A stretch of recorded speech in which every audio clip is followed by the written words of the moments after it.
Thanks for joining me on the Peace and Parenting podcast. I'm so glad you're here. Welcome back to the Peace and Parenting podcast. I'm Michelle. I'm glad you're here. I want to talk about what you can do for the summer. Some stuff that you can do to maybe make summer easier, because I know summer is really hard. It's not easy. We've got our kids home. We're home. We don't have any schedule. Oftentimes we don't have anything to do. We don't have anything getting the kids out of the house. We don't have any free time away from the kids. And I know this can be really hard on us parents. And so I think this is an opportunity, I hate to say it, to lean into connection. Leaning into connection can be one of the ways in which we can help our home feel better. Because I think when the kids come home and we get stressed that they're all there and they're underfoot and they're fighting and things are hard. Sometimes I see a real amp up in yelling. I see a real amp up in threats and bribes. I see a real amp up in parents becoming dysregulated because everyone's home. And I don't think this is the opportunity to lean into that. I think this is an opportunity to lean into connection instead, so we can have the kind of summer that we really want. That said, I also believe that we put a lot of pressure on ourselves as parents to create this kind of magical summer for our children when it isn't really necessary, and our kids can really be just fine and have a great summer without a fancy vacation, without, an outing every single day, without, making sure that they're experiencing all these experiences that we think are important.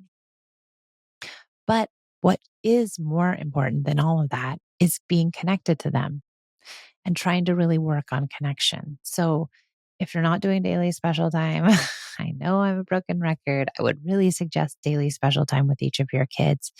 If you don't know about special time, check out the special time episode. It's in season 1. It's like number 6 or 8, I think. It can be really helpful. That is the first. The second is be easy and kind to yourself. Be easy and kind to your kids.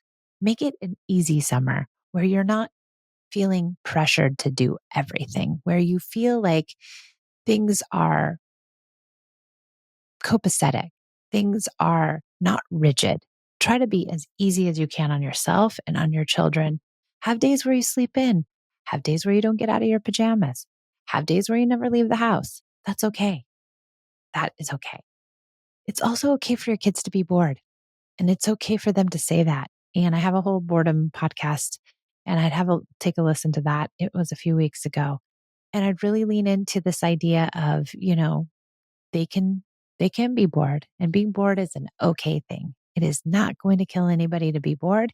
And can you support that boredom, and will they persevere and find something to do if you give them enough empathy? That's another tip. You're not required to always entertain your children, and they are required to sometimes entertain themselves. And they will do that if you allow them to and give them the space to have the big feelings around not being able to be completely entertained all the time.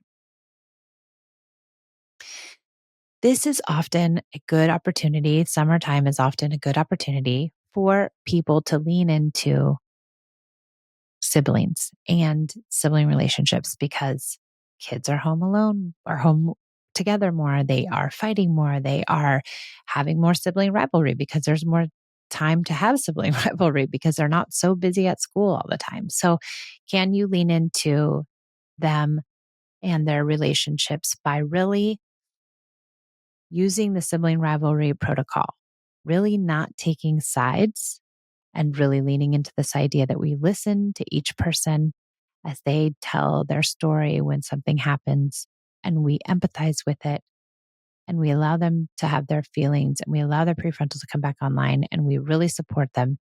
And then we do the same for the other child. And then can we help them resolve the conflict? Can we ask them, what do we think, what do we think we can do when these things happen? How can we help you? How can we avoid this in the future? And we really stay away from punishments and threats and bribes and consequences, especially in the sibling relationship, because it really can cause a lot of resentment and anger, and it can exacerbate the sibling rivalry. So the more that we take sides, the more sibling rivalry exists.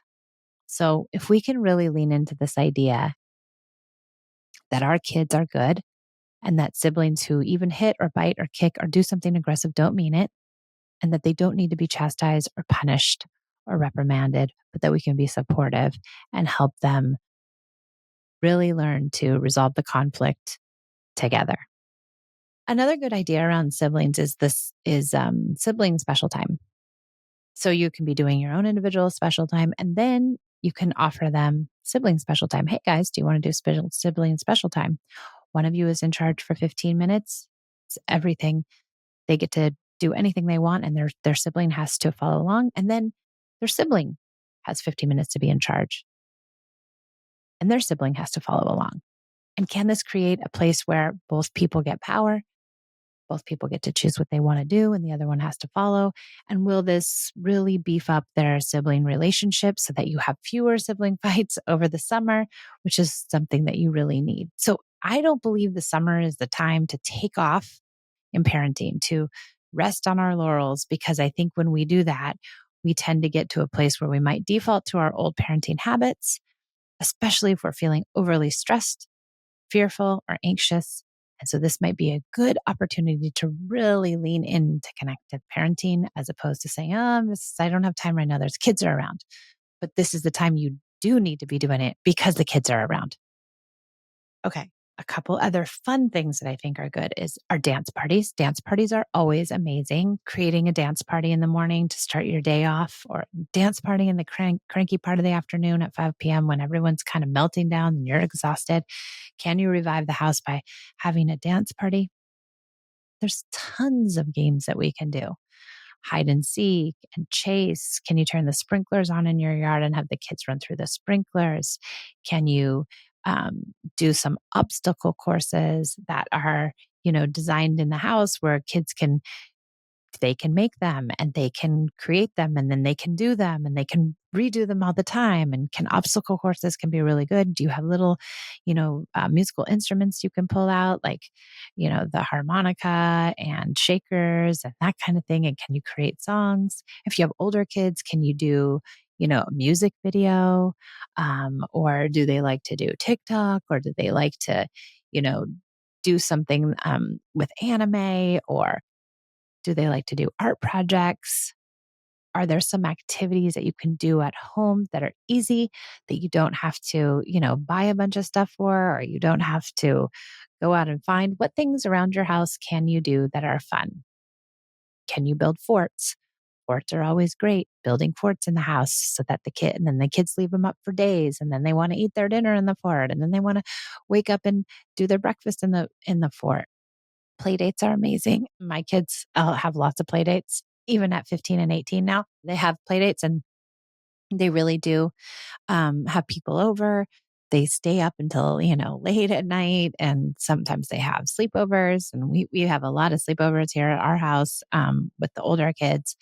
And it's super fun. And they really don't do anything. They order pizza and they stay up and late at night talking, and that's about it. And it's pretty fun. And then they sleep really late in the day, and they make smoothies in the morning, and that's it. But it's super fun for them. So where can you create some experiences that are easy on you and can help your kids feel like it's something special and different? Tent in the yard. I think tent in the yard is really fun. Can you do a tent in the yard or a tent in the house? Can you set up like it's pretend camping? Can you do family slumber party, where everybody sleeps in the living room in sleeping bags or pillows and blankets? Can you create, a big bed in the living room so you guys all sleep in the living room on one day during the summer? Lots of things to do to create connection and have things be fun and easy, because you don't have to wake up in the morning. You can stay up a little later. Can you have breakfast for dinner? Can there be a special meal day? So is it, child A's turn to pick the meal and maybe help cook the meal depending on the age, and create the whole menu and present it to the family? And can each kid have one day during the summer where they get to do a meal? There's lots of fun things you can do during the summer that don't have to be taking your kids to some fancy resort. Now, that's fine too and great. and probably has its time and place. Or maybe you take your kids camping, or maybe you take your kids to grandma's house. And those are amazing. But what do we do for the other, 60 days that our kids are home? I think really the idea is to, instead of abandoning our parenting and connection, is to really lean into these ideas so that we can have an easier summer, because the summer isn't going to be easy if we abandon the ideas of connection, or if we abandon parenting, or if we say, I don't have time to do it right now. I can't connect. I have too many kids around, or I'm just waiting till the fall and then I'll dive into this parenting thing. I'm just going to muddle through and yell and scream and use threats and bribes because that's what's easy. And then what happens in the fall? Now you got a huge mess to clean up, and you have lots of parenting things to redo, and you have connections to rebuild and apologies to make. And instead of looking at it that way, I would really look at it as a time to lean into connected parenting, to get the resources and the tools that you need and deserve. If you're looking to go a bit deeper, if you want the support that you likely deserve, that we all deserve, I would join my Connected Parent Mastermind, which is an incredible group program. We meet 3 days a week. You can go to all 3 meetings. You can go to one meeting. You can go to 2 meetings, and they're live, where you get to interact with other parents, ask parenting questions. We have coaches that lead these meetings where we're giving really important advice, and we're getting to let lots of mindset and ideology changes, and we're discussing important issues, and we're sharing wins, and we're looking at our losses, and we're really supportive of one another. It's an incredible program. On top of it, you get 10 modules of instruction of me teaching all the ideas of connection. You get my book, you get tons of podcast supports, you get PDFs. You can't go wrong.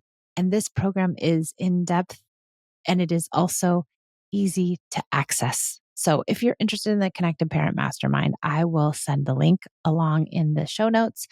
And you can also book an appointment to speak with one of us about it. And also, we have a Wednesday meeting where it's an action meeting. We talk about what are the action steps you can take to start making connection part of your pedagogy, start making connection a more cemented, real part of your parenting, as opposed to just listening to a podcast or, looking at a post, which are great ways to get started. But do you want to go deeper?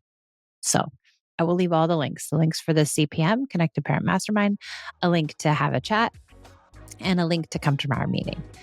Thanks for joining me on the Peace of Parenting podcast. I'm so glad you were here, and happy summer to everybody.